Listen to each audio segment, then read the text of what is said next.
Здравствуйте. Информационная служба телеканала ЕР знакомит вас с главными событиями уходящего дня. В студии Георгий Плиев. И вот лишь немного из того, что мы сегодня узнаем. Сценарий определен, идет подготовка. 21 апреля состоится инаугурация президента Анатолия Бибилова. Благоустройство Схинвальских улиц продолжается. Уже ведутся работы по замене подземных коммуникаций.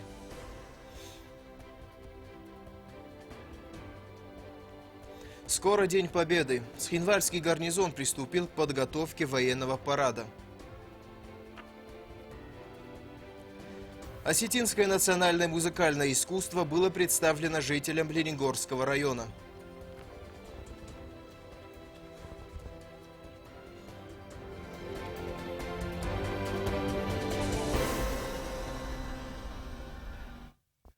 Инаугурация четвертого президента государства Алании Анатолия Бибилова пройдет в пятницу 21 апреля. Начало церемонии в 15:00. Впервые церемония пройдет на республиканском стадионе имени Гурама Цхавребова. В течение нескольких дней проходит подготовка. Занимается всеми вопросами специальная комиссия, созданная по указу действующего президента Леонида Тибелова. Председатель комиссии и руководитель администрации президента Алан Техов рассказал о том, что из себя будет представлять церемония инаугурации, отметив, что присутствующих на мероприятии жителей республики и гостей будет ждать приятный сюрприз. Вкратце хочу рассказать содержание этой церемонии, которая будет разделяться на две части. Сама церемония, которая будет проходить на республиканском стадионе. И вторая часть – это прием от имени президента, который состоится в зале торжеств «Виктория». В первой части, состоится вручение удостоверения номер 1, которое будет вручать председатель Центральной избирательной комиссии Бела Владимировна Плиева. После этого Бибилов Анатолий Ильич произнесет присягу. И с этой минуты он будет уже в должности президента Республики Южная Осетия. Помимо этого, конечно же, будут выступающие из Москвы, и из братских республик. Во второй части будет маленький праздничный концерт. Сегодня президент Республики Южная Осетия, государства Алания Леонид Тибелов подписал указ об освобождении ряда должностных лиц от занимаемых должностей согласно их заявлениям. Среди них помощник президента, полномочный представитель президента в парламенте Мадина Козаева, министр культуры республики Мадина Устаева, руководитель службы внешней разведки Сослан Гатикоев, исполняющий обязанности главы Ленигорского района Заза Дрияев, председатель Госкомитета информации и печати Алан Тибилов, госсоветник президента Давид Санакоев и помощник пресс-секретарь президента Гана Яновская. Комитет государственной безопасности республики информирует, что в связи с усилением мер безопасности в период проведения инаугурации избранного президента Республики Южная Осетия с 8 часов вечера с 20 по 22 апреля временно прекращается пропуск граждан в местах упрощенного пересечения государственной границы с Грузией. Работа пунктов пропуска возобновится с 7 утра 22 апреля в обычном режиме.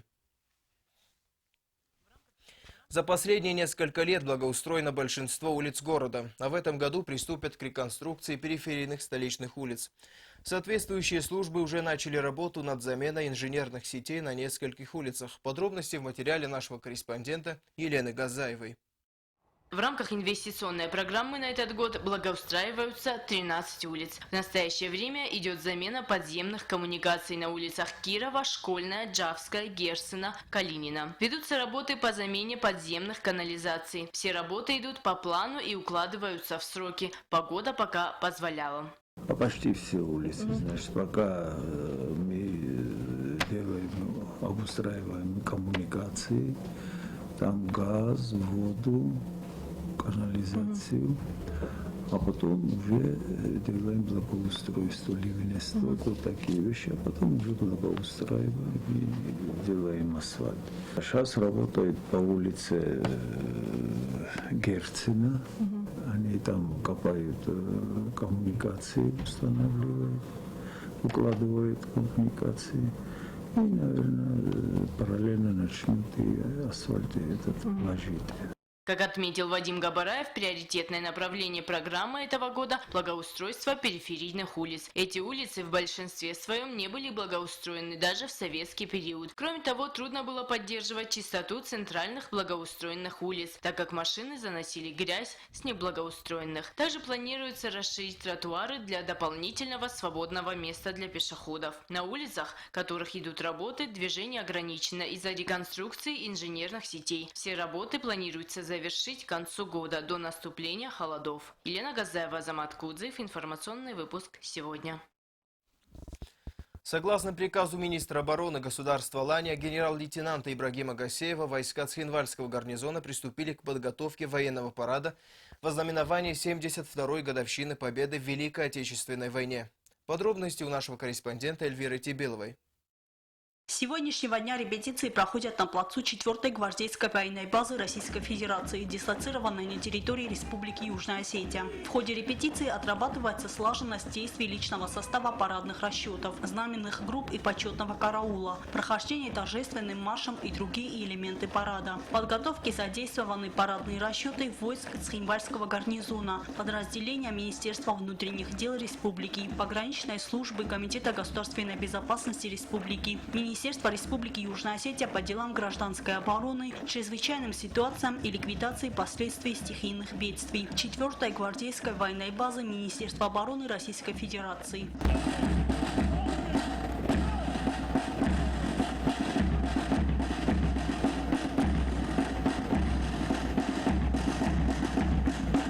Генеральная репетиция Парада Победы без военной техники пройдет 28 апреля с привлечением военной техники 4 и 6 мая. Музыкальное сопровождение тренировок и парада осуществляется военным оркестром 4-й гвардейской российской военной базы. Также Министерством обороны Республики организовано медицинское обеспечение во время подготовки и проведения парада.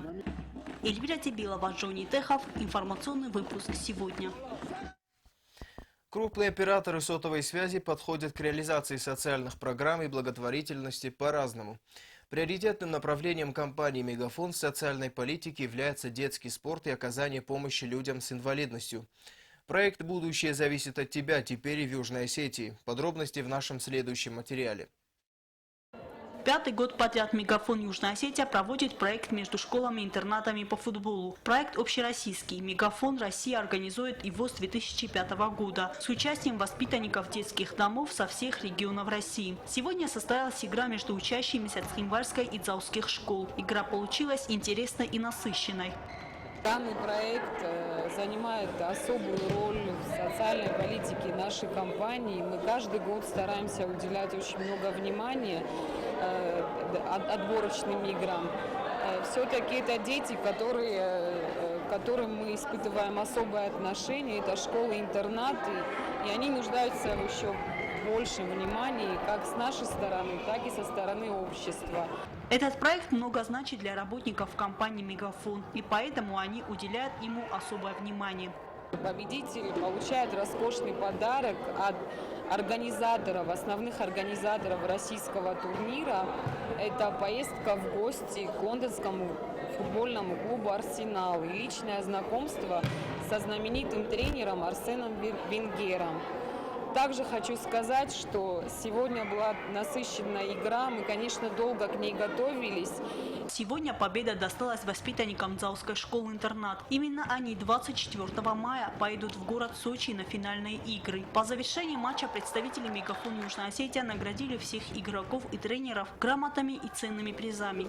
Эльвира Тибилова, Регина Черткоева, Айда Кочева. Информационный выпуск сегодня. В Ленигоре состоялся концерт музыкального училища имени Феликса Алборова. В рамках концертного представления музыканты исполнили мелодии разных лет из осетинского национального репертуара и подарили зрителю широкую гамму эмоций.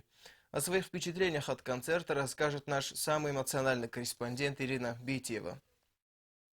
Возрождение добрых традиций – так можно охарактеризовать выездной концерт Цхинвальского музыкального училища имени Феликса Алборова в Лениногорский район. Руководство училища хочет возродить старую традицию, когда еще с советских времен студенты выезжали за пределы Цхинвала в сельские местности с концертами, где они своими выступлениями, мастерством не только дарили радость, но и привлекали сельскую молодежь к занятиям музыкой. После многолетнего перерыва этот первый концерт, который адресован лениногорцам, можно сказать, символичен.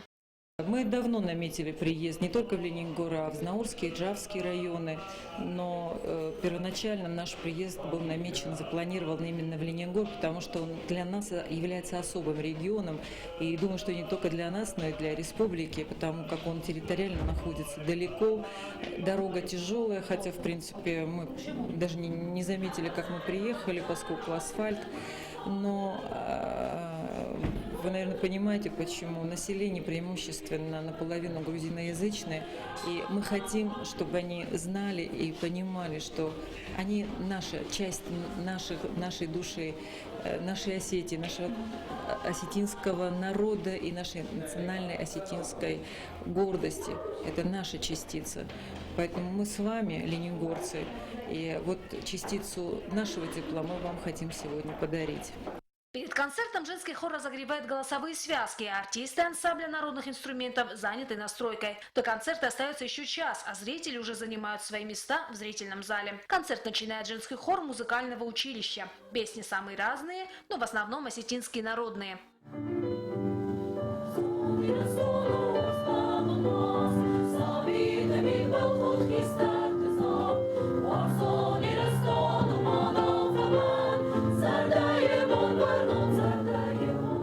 Несмотря на то, что воспитанники музыкального училища уже привыкли к концертам, все же небольшое волнение присутствует. Всегда волнует вопрос, как воспримет зритель. Очень приятно было выступать на такой сцене. Хочется, чтобы искусство объединяло наш народ, чтобы побольше мы ездили по районам, в такие далекие, отдаленные районы, почаще ездить, давать такие концерты. Это очень замечательно, дарить тепло, позитив, носить культуру в массы, очень приятно. Осетинские народные мелодии по-особому звучат, когда их исполняют на народных инструментах. Инструментальный ансамбль «Сармат» исполнил знаменитые произведения «Обады», «Хонга».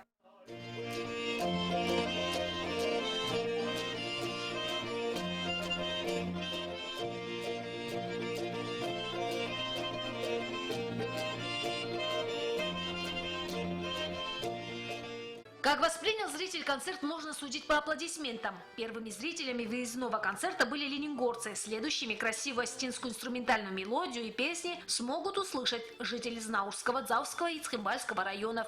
Ирина Битева, Ринат Медоев. Информационный выпуск сегодня. Ну а теперь перейдем к новостям из мира спорта.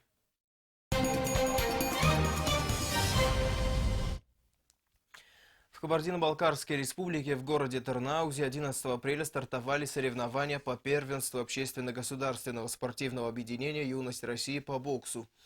В соревнованиях приняли участие наши боксеры и, как всегда, показали прекрасные результаты. Марьяна Чочева продолжит. Первенства по боксу «Юность России» проходили в течение 5 дней. В соревнованиях приняли участие более 100 спортсменов возрастной группы от 13 до 14 лет из 12 регионов Российской Федерации. И также наши юные боксеры, воспитанники детско-юношеской спортивной школы бокса и спортивного комплекса «Олимп».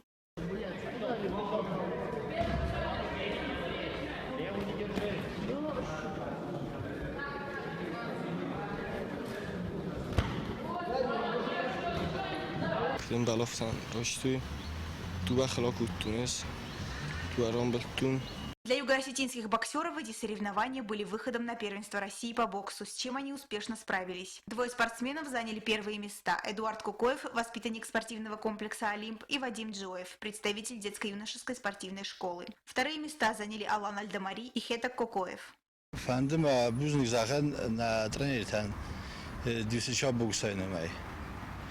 Регион тренер هستن یازده نکوسیج فلا وجه ساکست زنشتو دارت دارد چن ما بیرا انت استباف چی نکوخه من بیرا نفسیشتو تراسی در سخی جهراف دیش استما یرستن خجستن جو میدالت. Теперь юноши, победители турнира, будут готовиться к первенству России по боксу, которое пройдет в мае этого года в Анапе.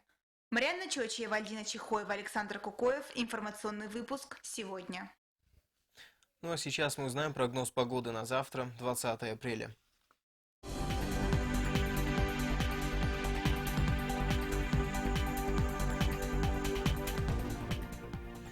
В Знаурском районе завтра ясная погода. Днем 15 градусов тепла, ночью 9.